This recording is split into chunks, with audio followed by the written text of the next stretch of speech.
संकट चौथ व्रत कथा। एक साहूकार और एक साहूकारनी की।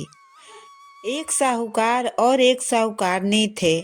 वह धर्म पुण्य को नहीं मानते थे। इसके कारण उनके कोई बच्चा नहीं था। एक दिन साहूकारनी पड़ोसिन के घर गई। उस दिन संकट चौथ था। वहां पड़ोसन संकट चौथ की पूजा करके कहानी सुना रही थी। साहूकारनी ने पड़ोसन से पूछा, तुम क्या कर रही हो? तब पड़ोसन बोली, आज चौथ का व्रत है, इसलिए कहानी सुना रही हूँ। तब साहूकारनी बोली, चौथ के व्रत करने से क्या होता है? तब पड़ोसन बोली, इसे करने से अन्न धन सुहाग पुत्र सब मिलता है। तब साहूकारनी ने कहा, यदि मेरा गर्भ रह जाए तो मैं 1.25 सेर तिलकुट करूंगी और चौथ का व्रत करूंगी। श्री गणेश भगवान की कृपा से साहूकारनी के गर्भ रह गया तो वह बोली, मेरा लड़का हो जाए तो 2.5 सेर तिलकुट करूंगी। कुछ दिन बाद उसको लड़का हो गया तो वह बोली कि हे चौथ भगवान, मेरे बेटे का विवाह हो जाएगा तो 5.25 सेर तिलकुट करूंगी। कुछ वर्षों बाद उसके बेटे का विवाह तय हो गया और उसका बेटा विवाह करने चला गया, लेकिन उस साहूकारनी ने तिलकुट नहीं किया।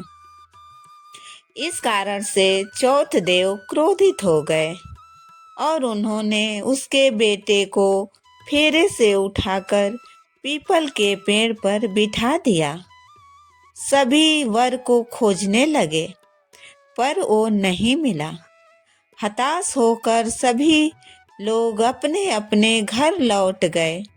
इधर जिस लड़की से साहूकारनी के लड़के का विवाह होने वाला था, वह अपने सहेलियों के साथ गंगौर पूजने के लिए जंगल में दूब लेने गई। तभी रास्ते में पीपल के पेड़ से आवाज आई, ओ मेरी अर्धव्ययी।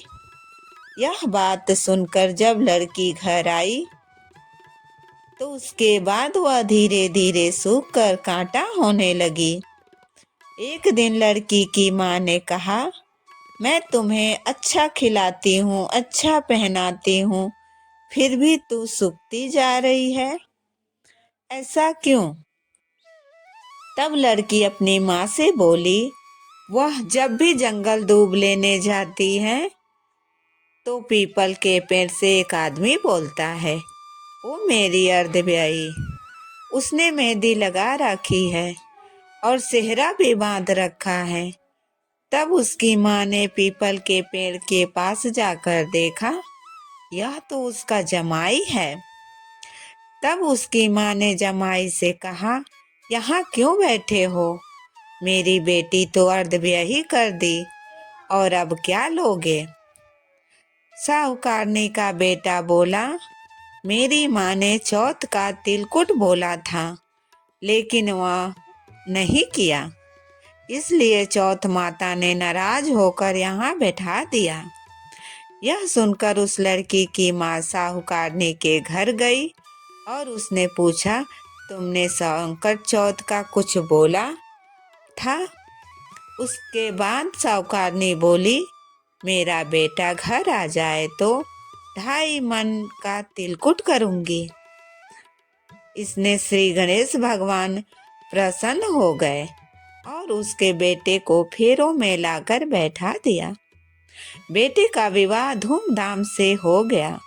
तब साहूकारनी ने 2.5 मन तिलकुट किया और बोली, हे चौथ देव, आपके आशीर्वाद से मेरा बेटा बहू घर आए, जिससे मैं हमेशा तिलकुट करके व्रत करूंगी। इसके बाद सारे नगरवासियों ने तिलकुट के साथ संकट व्रत करना प्रारंभ कर दिया। हे संकट चौथ, जिस तरह साहूकारनी को बेटे बहू से मिलवाया, वैसे ही हम सबको मिलवाना। इस कथा को कहने सुनने वालों का भला हो। बोलो संकट चौथ की जय। श्री गणेश देव की जय।